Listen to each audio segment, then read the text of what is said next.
Well, good morning, man. How are you doing? I'm doing well. Finally had some rain yesterday, which was a nice change of pace compared to the heat the last few days. Did you actually had good rain, good proper rain? Because we were promised or forecasted, let's keep it to that, because that's a big difference. We were forecasted to have quite some rain as well, yet we only got maybe 3 or 4 drops. No, it was good rain where I was at. I recently moved out to the southwest of the Netherlands, and we had a proper hour and a half long thunderstorm in the morning. Oh, nice. That's a good thing, especially after such a period of drought. Yeah, exactly. Because I have a recently acquired a garden with the new house, and I still need to get used to actually watering things. So when nature does it for you, that saves me the hassle. It's a big difference, yeah. Because you were living in more of in an apartment or within the city. Yeah, I was slumming it in an apartment, but with all this work from home, I decided to invest in a place that has some proper work from home space. Yeah, exactly. A good thing. I think that the forecast versus promise and the actual those kind of things.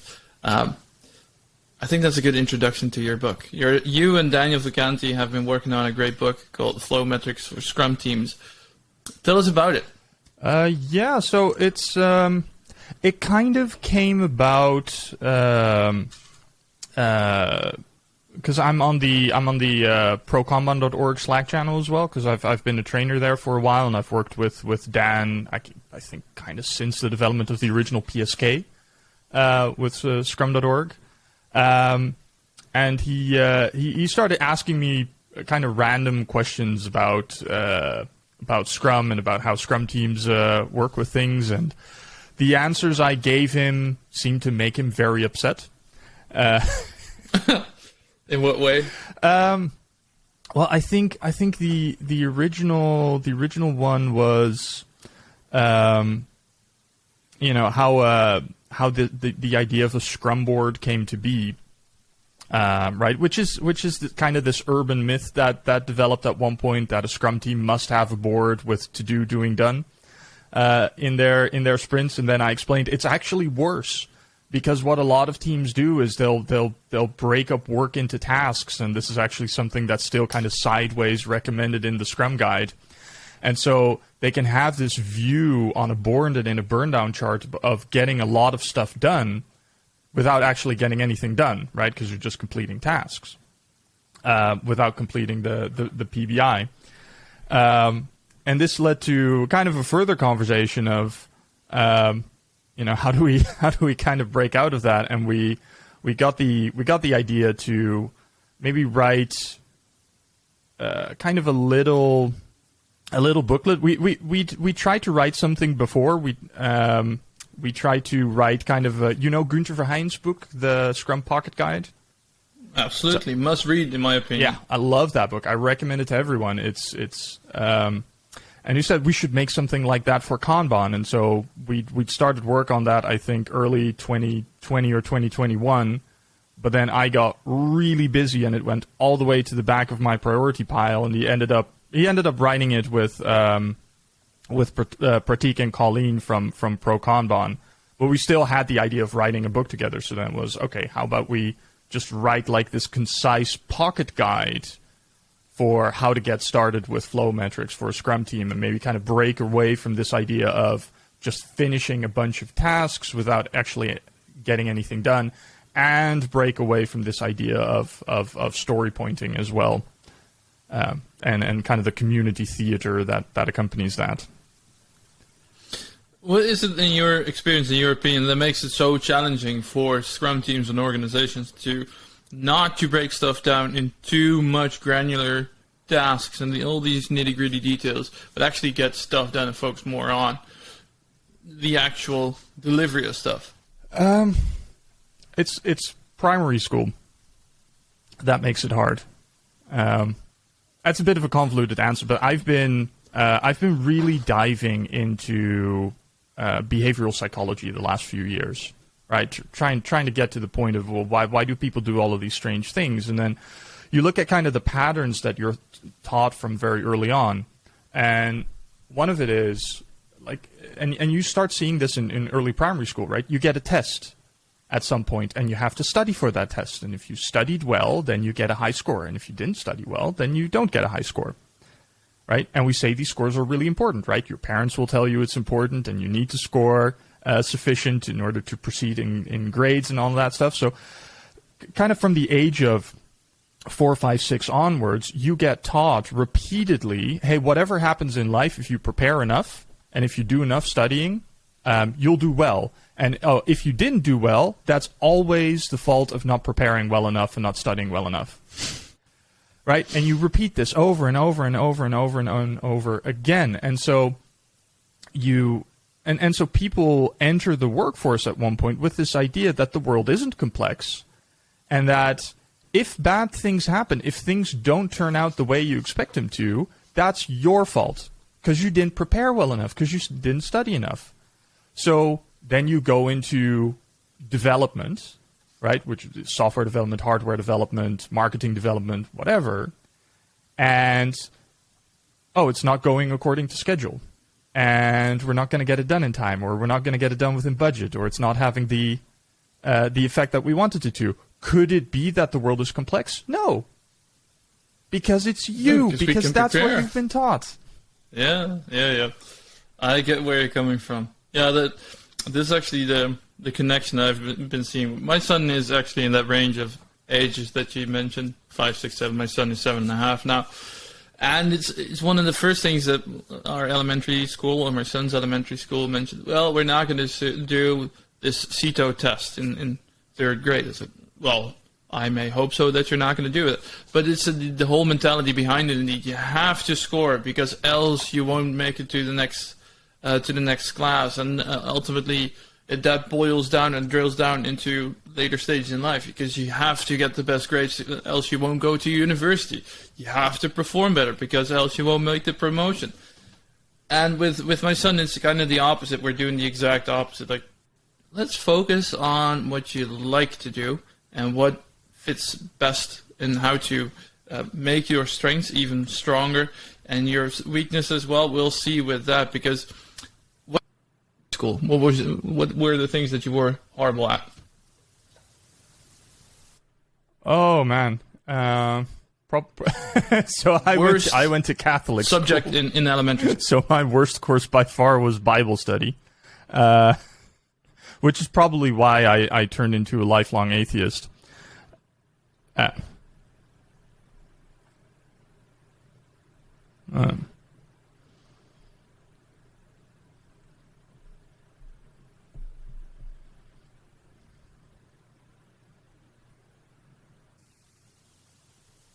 Sorry, daar zijn we weer. Ik ga hem gewoon gelijk weer aan doen.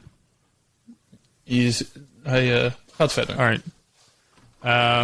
So probably my worst course in primary school was Bible study, because I went to a Catholic primary school, which is what turned me into a lifelong atheist. I think probably following that, it was Dutch. I very early on decided to give up on the whole DT thing, which, if you're not familiar with the Dutch language, it's mainly made of exceptions and arcane rules stemming back from like the 1200s or so, which is why I just went English almost all the way. Which is also why there will never be a Dutch version of the book. The DTs in Dutch are similar to the Oxford comma in English. You know, these your, whatever. People will mix that stuff up continuously. And it's the same with the DTs. But coming back to my question, and the point of that is, how much did you actually focus on improving that stuff, or did you focus on, this is what I like to do, this is what I'm good at, let's focus on that? Pretty much the latter thing, right? I had things that I enjoyed doing, and that I was good at, but I was good at them because I enjoyed doing them, and then kind of the tests came, right? Though I have to say, and this is kind of another problem with Dutch primary school. I was a pretty gifted student, so I didn't actually have to do much to achieve passing grades. Same. It doesn't have to be that hard. Yeah, exactly. So I struggled more with things in high school, and actually one of the courses that I was the worst in was I was a victim of the second phase in Dutch high schools, which was when the government decided to do this new way of education. So my worst course by far was Applied TI E02, also known as math. There's a joke there because the entire math course was based around the Texas Instruments 82 calculator, which is ironic because I then went into programming, which is applied mathematics, and the flow metrics for Scrum Teams is essentially an applied math book. Right, context is king. It is, yeah. But that's speaking of flow. Those tests and studying and preparing. That's the same bottlenecks in flow that you get. Yeah. Where if you don't study throughout, then you're fine. You can just waddle along, and then all of a sudden you have to deliver, and that's the point where you need to start preparing and do stuff, and that's where you get your bottleneck and flow. What if this would be continuously throughout? So you don't necessarily get a test, but you have to be performing properly throughout and able to, in order to actually deliver. One of the things that I quite like doing with my fiance is we've been following this do-it-yourself channel on YouTube because we bought a house and we plan to do some stuff ourselves. And one of the things that I think they had a poster at one point that just said make, fail, make, fail, make, fail, make, which I think is such a healthy attitude, right? Because it doesn't have to be perfect, and that's the weird thing about education, right? Is we teach people early on that there's going to be this moment, and at that moment it has to be perfect. But real life is just try it over and over and over again until it works. Yeah, I read this article, I think it was last week, where this professor said we are pampering our kids too much because we let kids be the leading factor, and we do everything to satisfy the needs of our kids and whatever they want. So they have a seemingly easy life, but then as soon as life actually happens, and there are some things that are not as perfect, or things don't go the way that they anticipated it would go, the impact of that is a lot harder. Yeah. And I think it's the same thing with development, whether that's software, hardware, or whatever. If we set up, we have to be perfect. We have to get an A product right away without room for failure. Then you're setting yourself up for way more failure and demotivated people. What's your opinion on that? Well, I think it's so I coach. I've done quite some leadership coaching as well, and we see this problem with people entering the workforce as well. Is they don't know how to handle feedback that isn't praise, right? And I think failing isn't bad, but you have to teach people to deal with failing at things. Right, and yes, there's the interesting acronym of first attempt in learning, but sometimes you do something and it just sucks, right? But you have to learn how to handle that, right? Something like a participation trophy, which you see in kids' sports sometimes, is horribly psychologically damaging. Right, because life has winners and losers, and sometimes you lose, and you have to do that gracefully, and you have to handle that, and you have to be frustrated, and then you pick yourself up and you try again. Right? Could you imagine this in Scrum Teams saying, you definitely by far did not reach the product goal, but here you have a trophy because you tried your best. Well done. It's we didn't produce a working increment this sprint, but we sure tried. All right, hand of applause for trying really hard. We just exactly. We spent $100K for you trying really hard at some. It. And we don't got shit now, but you tried. At least you tried. And that's the brick wall people run into, right? When they enter a workforce, right? It's this combination of you have to be perfect. But then at the same time, also being coddled that, if it isn't perfect, then it's not you. It's literally everything else. No. Yeah. Also, people do, in general, now I'm very generalizing, of course, but there's a lack of proper introspection. Yeah. People always seem to be looking for something else to blame, but as soon as they can take credit, they will take credit. Well, you see that in retrospectives, right? You run a retrospective with a new team, and it's well, how do we go this sprint? What can we do better? Well, they have to, and the tools, and like, yep. Okay, you're right on all of those factors, but what did we do? Yeah. My main question, or the first question that I actually ask, other than how are you doing, how are you guys doing, and making sure they're in psychological safe in retrospective, is what can I do better? What can I do better to be a better Scrum Master for you guys? Because I know by far I'm not perfect, and I have my way of doing things, but that might not always be the best moment or the best approach. But I'm blind to that. I do things that I think are the best, but I know that doesn't always resonate. So sticking to those things with yourself first, I think that's the main approach to it. You have to go first. Absolutely. Exactly. Hey, tell us more about the content in the book. How can we actually put this into practice? What kind of metrics are being discussed, and how can we improve and use that to improve as a Scrum team? It is kind of it is a basic level introduction to kind of how to kind of sneakily implement a little bit of the Kanban strategy into Scrum, right? Not the Kanban method, but the Kanban strategy. So we don't want to make things too complicated. So really, there's only two things that we're asking you to start measuring. Right? That's it. It's only two things. It's one is how old is the stuff that you're working on? So when you pull an item, so when you start working on it, note down the date. When it changes in terms of what you need to do on that item, so going from analysis into development, or from exploration into building, note down that date when that changes. And then when you finish the item, note down the date at which you finish it. And so at that point, you can, for anything that's in progress, you can see, okay, how old is this thing? And when it's done, you can tell, okay, how long did it take us to finish this item? So that's one, right? One thing you're measuring is just time. The other thing we're asking you to measure is amount. How many things are we working on at the same time? And how many things did we finish in a given time span, right? Either how many things did we finish yesterday, how many things did we finish today, or how many things did we finish last week, or how many things did we finish last sprint?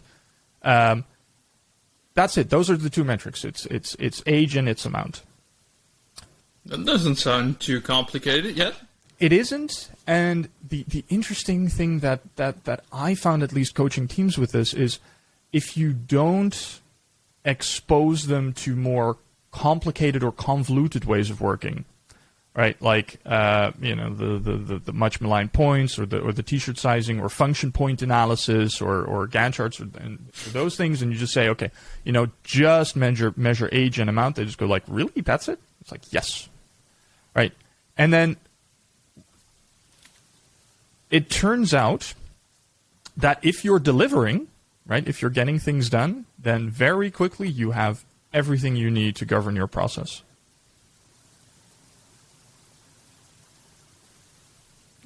I'm a little bit triggered by the story points and the analysis, and I can picture this. Like, people are still, when they put this into practice, people are still trying to weave in the story points and these kind of things, T-shirt, all the estimations, and getting to a precise point and normalizing story points.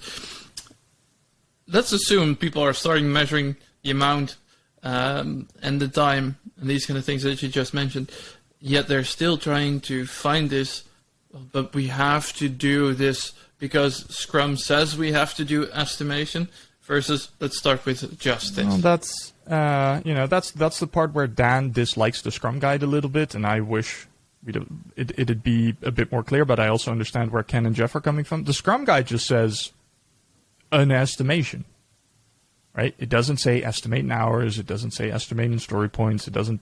It doesn't even say estimate in whatever unit. It just says make an estimation, right? And one thing, when I have teams start with Scrum, right, yes, we're tracking time and amounts in the background, but the first estimation I just ask them to make is, well, do you think you can build this within a sprint? And if they say yes, then, well, the item is estimated, right? Basically, yeah. Although I still encounter a lot of teams that are way too confident in the things they're actually able to pull off to get to a fully done state, even though they have been doing this. Yeah, yeah. Which is part also, 2 as well. Go actually finish some things, and then we can look back. So right. So if we work on, and teams that I start coaching, right. Well, the first sprint.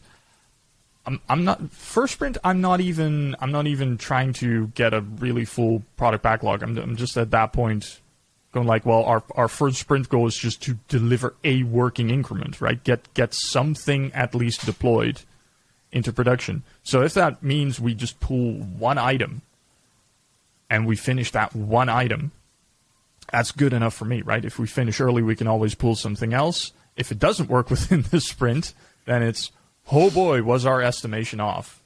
But at that point, during daily Scrum, we're already looking at, okay, do we need to break this up and etc.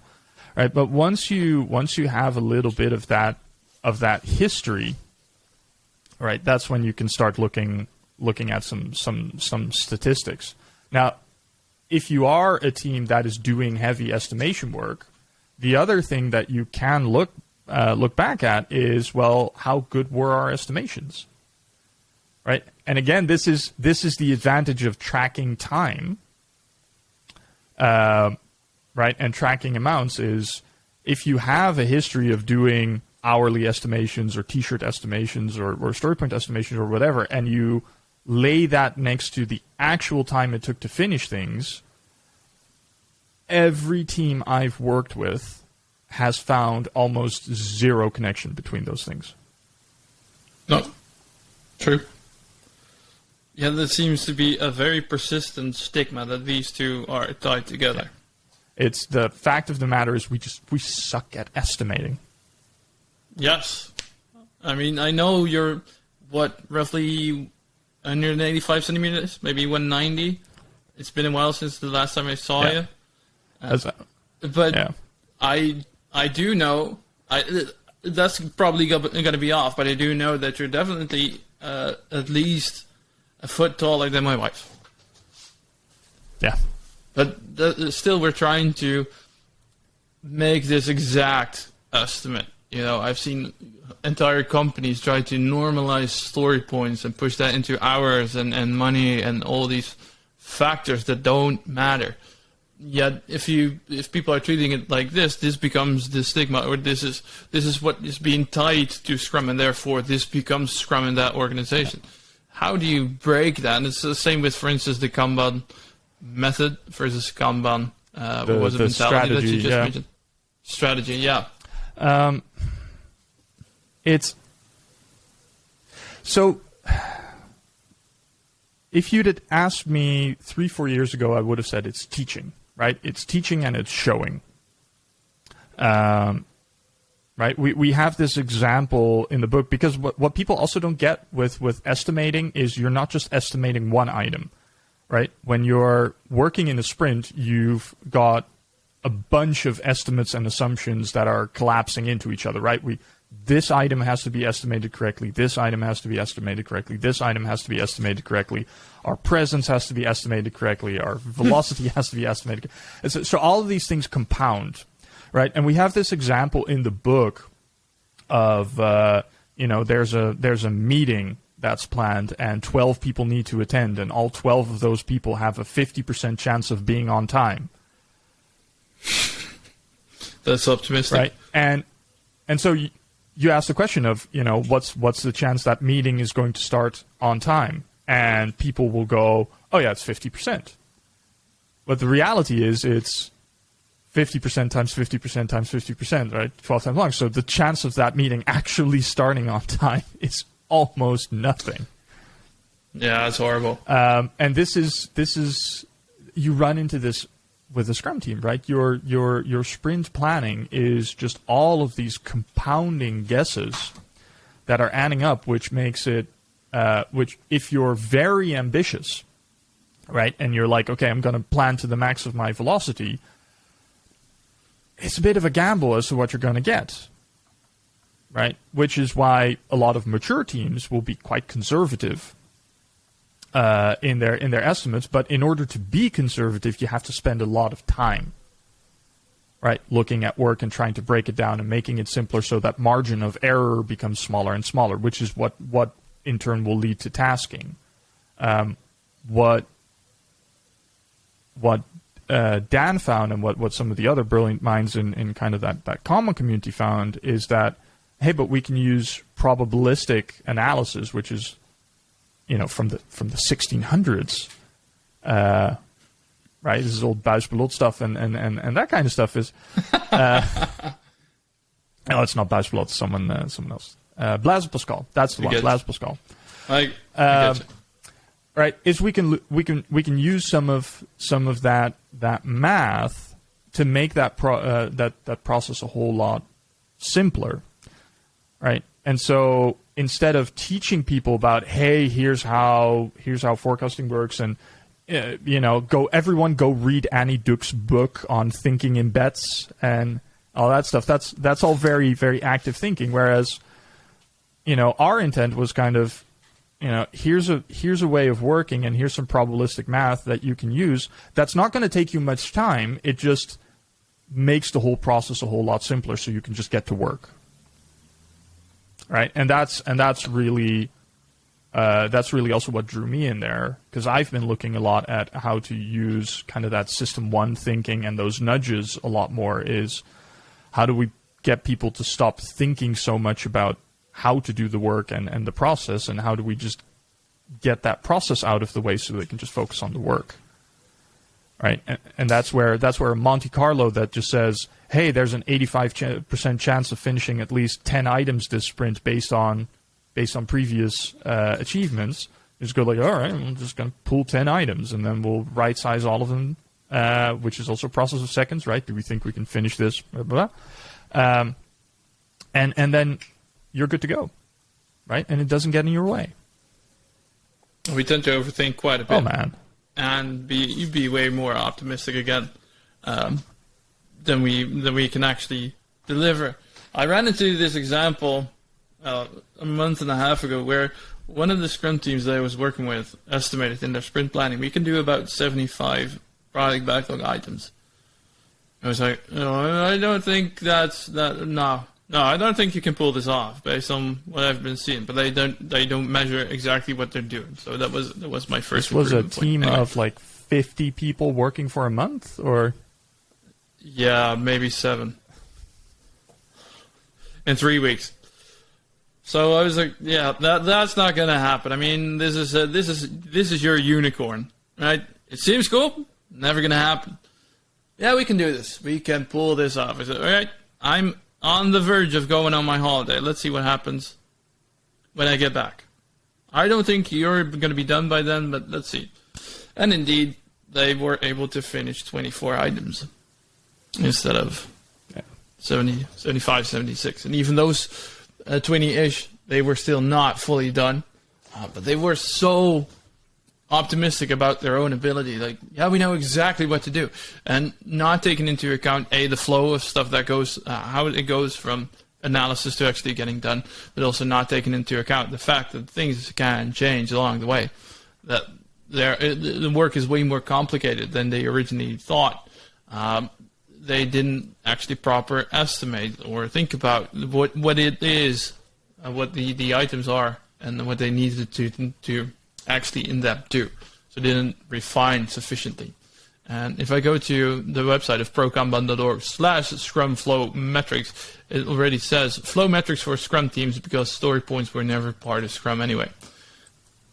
This was taken into the extreme, like, all right, we don't have to estimate anything.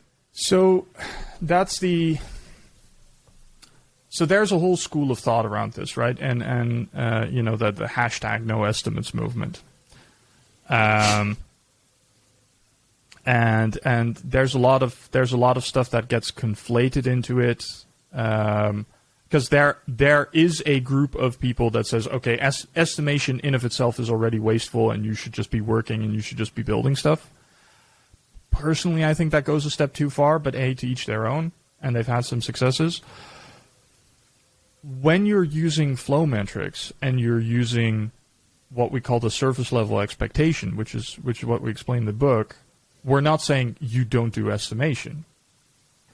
What we are doing is bringing that, using past history to look at what is reasonable to expect, and we are asking you to do a very low level kind of estimate, right? And there's always a chance attached to it, and this is something that is cognitively very hard for people to grasp, because people don't do well with chances, right? But if our history says, right, 85% of all of the things that we finished in the last few sprints, we finished in 5 days or less.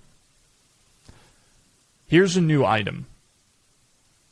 All right, team, let's look at this item, right? Which can be a user story or some other format. Is, do we think we can finish this in 5 days or less? Right? Thumbs up, thumbs down. Right? If all the thumbs go up, that's the item estimated. That's the item refined enough. And from past experience, we know that in 85% of cases, that was good enough. We could finish it in 5 days or less, right? Could be half a day, could be a day, could be 3 days, could be 4 days, could be 5 days, right? But 85% of cases, it took 5 days or less. Which means in 50% of cases, it can take longer, right? And if we notice that it's taking longer, that means that there were things that we didn't know, which means we should break it up.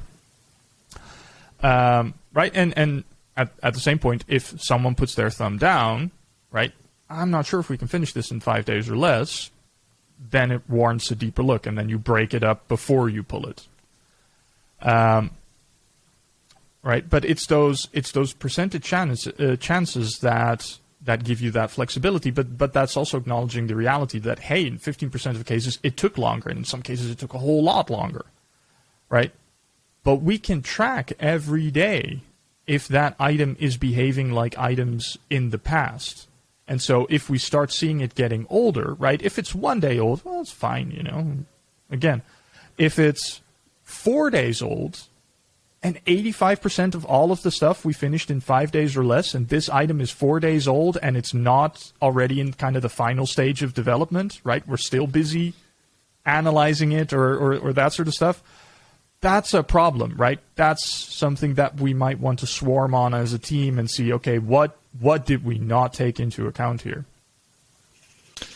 Have you seen in the course of writing this book that these has a bit to do with attention span as well? Because that's something that I've noticed happening, where if some piece of work takes a little bit too long to actually finish, people start working on other items because their attention just goes, all right, I don't want to work on this anymore because we've been working on this for 5 days and we're not really progressing.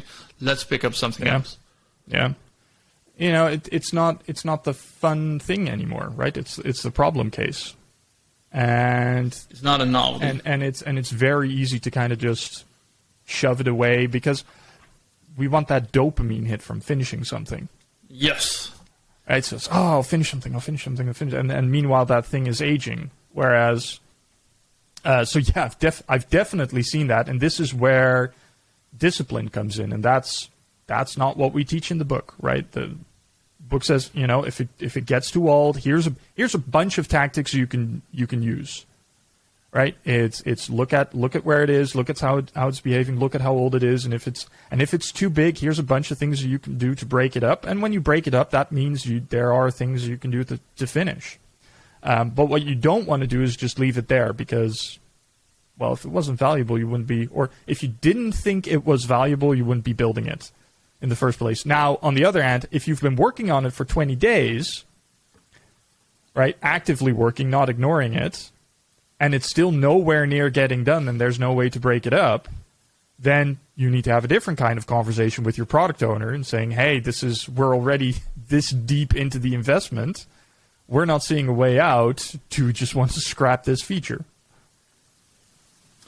Which is challenging by itself, because that's where you get into these feature factories as well, where the discussion between do we actually think this is valuable and why do we think this is valuable. It doesn't say anything, obviously, about flow, but it is one of the things that's quite often being skipped. Like the people are working because work is there, work is being presented to them, not because they think about why should we do this and how does this help us progress towards product goals. Yeah, and sunk cost fallacy also hits you square in the face at that point, right? Especially with older things, it is really hard for people to let them go.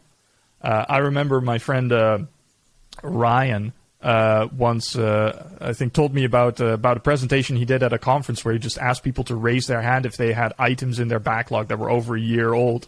And like half the audience had their hands up, and then it goes like 2 years old, and like a bunch of people and eventually he gets to 5 years, and one person had his hand still up. And he just went like, you're never going to build it, right? It's been there for 5 years. The point is gone. He's just like, I can't drop it. It's, the important stakeholder wants it. It's 5 years old. Nobody cares. But people have a really tough time letting go. Yeah. Yeah. Also, the fear of repercussions comes in again there. Not that psychological safe environment. I had the same experience when I came into a large sport apparel manufacturer, and I came in there and said, well, first things that I want to do is just see the current state of your backlog, and let's see on the average age, just pulled into Jira, because that's what they were using. That's easy to track, and the average of their entire backlog was a year and a half, just the average. Yeah. And it took a random given item 40 days to actually get done. It's insane. Yeah. These metrics are very easy to measure, and that's what I love about these flow metrics as well. And the book that you wrote, it's really easy to start. It's really tangible. You can actively do something with it. It does take you a little bit of discipline to actively work on this and not just do this once. And then it's kind of like my laundry. I'm looking at my laundry from this point of perspective. It's always something that needs to be done, and then you're finally done, and everything looks tidy. And then after that, geez, there it is again. And it's the same with applying flow metrics. You can get stuff done really fast, but you got to keep this going continuously. Well, it's not so, like this is the state we've now reached, and we're there. And you might not like what you see, right? I worked with an HR team at one point that handled service requests from employees, right? And so we can measure when we talk about service level expectation, right? We look back at all of the items that we finished in the past, how long they took, and then we can kind of group those together, right? 50% took up to this long, 70% took up to this long, 85% took up to this long, and what we saw is that, hey, 50% of the work coming in you finish in 4 or 5 days or less, which is good, right? 70%. 8 days or less, 10 days or less, right? It differed over different points in the year because of the workload. And then 85 was at 3 months or less. Right? Which kind of shows that if something came in with high priority, they were right on top of it. They were super responsive. But the moment that priority started receding, or the items were more difficult, right? Moving someone from one country to a different country, because of all the dependencies and those sorts of things take a long amount of time. That meant that time would just go up and up and up. Now the problem is that the company had said, we fix your problems within 2 weeks. And here we had data that said, well, that's true for 70% of the work coming in, but after that, it becomes much more of a gamble, right? And then when you went to the 95% line, it got even worse. And so I had repeated conversations of, if we want to be employee-centric, if we want to do proper stakeholder management, we should just share these things with the organization so people know what to expect, right? And then we can also explain what is happening in some of these cases and why the numbers are what they are. And it's just like, but people are not going to like what they see. And Yeah. that's the problem with transparency, right? That is... Now you're touching on psychological safety. Now you're touching about the organization's willingness to live in reality instead of living in plans and ambition. Which is cool too, but that's one of the parts of the Scrum Guide that I enjoy most, where it says Scrum makes transparent the effective and the efficacy of current management process and these kind of things, where all too often things become so painfully transparent and visible. Now you have to deal with it, and then it's really up to you to decide: are we going to actually face this stuff head on, or are we going to live and continue to live in our la-la land and just pretend it's not there and blame Scrum doesn't work over here? And you see that in all the aspects of Scrum, right? You also see it in the accountabilities, right? The Scrum Master is meant to help the rest of the organization, but that would affect existing power structures. So we focus them all the way down to your team coach, and never shall you talk to anyone outside of the team, right? The idea of product ownership is, if the product fails, who do we shoot? I think Ken's original term was it for whose neck do I wring, right? But a modern bureaucracy is set up in such a way that when things go wrong, no one has to take accountability for them. So this idea of here's one person that's going to be accountable, that runs counter to kind of the basic aspects of modern organizational design. So what do? We say, no, you manage the backlog, but we don't give you P&L responsibility. We don't let you do strategy. We don't let you do go-to-market. Exactly. Right. But if it fails, it's you. Oh, yeah. But if you don't deliver on time, then you haven't managed the team correctly. Yeah, it's a fun discussion to have in these organizations. How do these flow metrics support those kind of discussions? Well, flow metrics don't talk about value, right? And I cannot stress that enough, right? It talks about stuff. How old is this stuff, and how much stuff can we finish, and when can we expect some of this stuff to get done? It doesn't talk about value. But... Which makes sense, else they would have been called value metrics, not flow metrics. And for that, you want to look at something like EBM, which, big fan. But what it does is the math behind it is simple enough. It's not simple, but it's simple enough to very quickly show you the quality or realism of your planning, right? Is because you don't need that many data points to start doing some probabilistic forecasting. Right? So if you have a backlog of, say, 100 items, and your team is 2 sprints in and they've delivered they've delivered, I don't know, 12, 15, 20 items, right? You can use that data to do little bit of a forecast of, well, there's, a 50% chance to have 100 items done by that time, 70% chance of having 100 done by that time, and then have that conversation with your stakeholders, right? And because you show them those different likelihoods, right, they're already figuring out, hey, there's been some prediction here, and people trust math, right? People have an inordinary, again, this really weird psychological effect once you start using percentages, right? Which, again, if you read Thinking in Bets, right, it's a fascinating topic in of itself. But what I've seen happen, for example, is I've done that with teams both on whole project portfolios as well as individual team backlogs, is that if they say, okay, we want to go live on, March 31st, and you say there's a 50% chance of finishing all of this by mid-April, At that point, they're not going to argue with you, right? They're not going to argue with, oh, your forecasting is wrong and yada yada. They're going to argue with you on, but we need to go live on March 31st, so what do we do? Yeah. That's when you get into a discussion that hopefully works both ways, because all too often I've seen Scrum teams still being told we have to go live, and you find the solution with all the scope. That's where you got to get back to reality, saying, here are the numbers. We've crunched this stuff. We're not making this up. Yeah. This is the realistic scenario.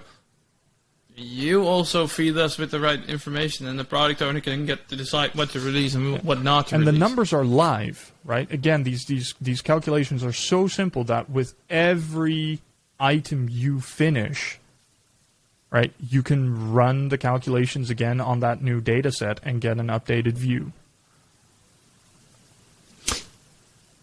I'm also interested in, there's still a little bit of a skewed perspective when it comes to value delivery.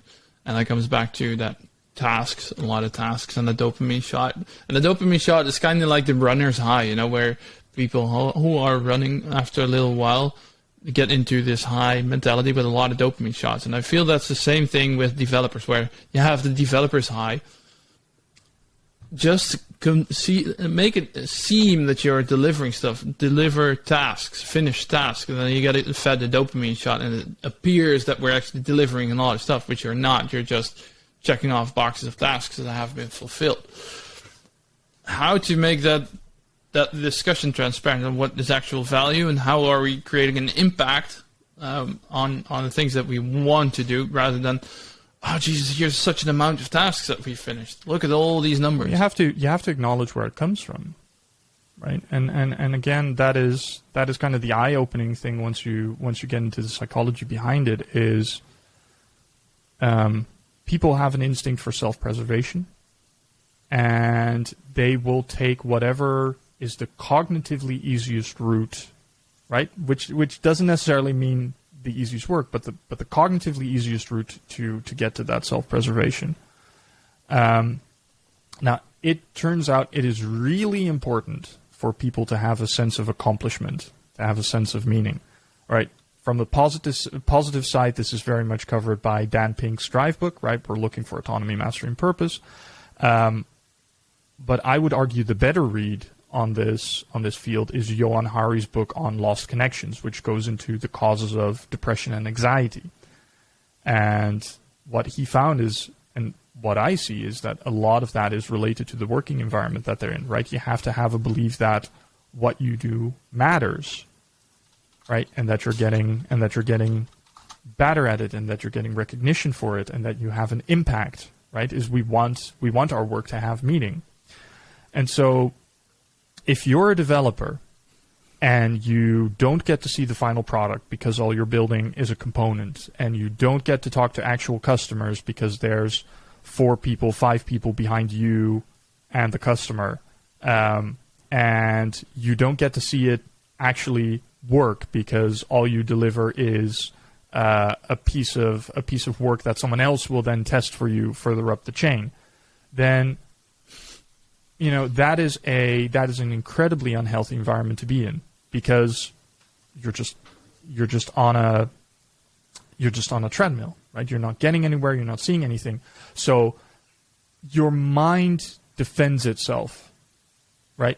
Find some meaning in your environment. All right, what is the meaning here? I'm getting things done, I'm getting tasks done, right? And so that becomes your source of accomplishment. Now, imagine then that some asshole like you and me comes around and says, tasks aren't valuable, right? We have to acknowledge that those tasks, that focus on tasks and that valuing of tasks, is a psychological defense mechanism. And so we're just saying, hey, the stuff that gives your work meaning, that keeps you sane as you just blindly deliver things day in, day out, that you've convinced yourselves matters because that's the only thing you've been able to find that matters, it doesn't matter, right? Now you're back to square one. I'm just sitting here building things, nothing I do matters. I'm depressed, I'm horrible, I go burn out. Right? And it takes a whole lot of time to fill in all these tasks, man. Yeah. Just writing that stuff down already is a day task. So go find that customer, right? Go look upstream. Go look into the finished product and find whatever that team did and see how it contributes to the greater whole. But and there's a job there for product ownership, absolutely, right? Here's a vision, etc. But if you're a cog in the wheel in a big machine as a Scrum Master, you have to help that team zoom out and see what role they play, right? As a start, there's probably a lot of things with organizational design that have gone wrong in that circumstance, but you have to find a way to make that value transparent. Yeah. In the meanwhile, I looked up The Lost Connections by Johan Hari as well. I'll mention that in the comments. I mean, we've been talking about a couple of recommended books by Gunther Verheijen, Daniel Pink, but I think this is, as you mentioned, this might be very valuable as well. So I'll include that in the show notes. Another thing that I found very, very interesting, and now we're heading into the last part of this episode, is that you're basically giving this book away for free. It's 105 pages long, so it's not as if this is something that has been written over a day. This is serious work, but you're giving it away for free. Why? Kudos, by the way, kudos. Yeah. But same reason. The EBM course that I recorded with Todd Miller is available for free. Same reason that the Nudge canvas that I built, you can just download that off of GitHub. Is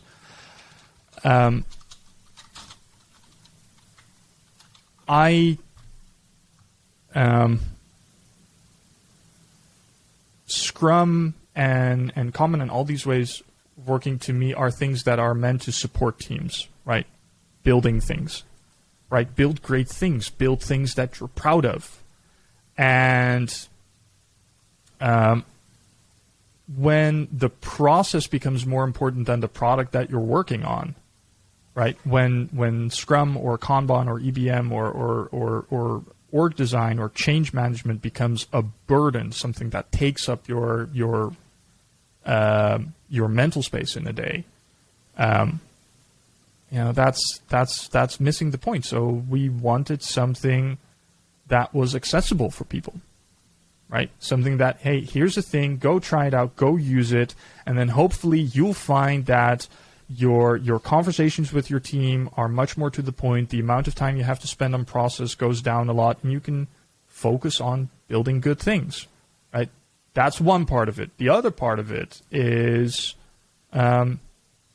we wanted people to become more aware, and that is something that really bothers Dan every time he's online, is you see these Scrum versus Kanban debates, or these really big, here's the Kanban change model, and yada yada yada, and is also just get that awareness of, hey, here's a strategy, right, which follows naturally from the use of those flow metrics, right? Because once you start measuring those flow metrics, right, the age of things and the amount of things you have in progress, you're going to find out, hey, if we work at more things at the same time, everything starts taking longer.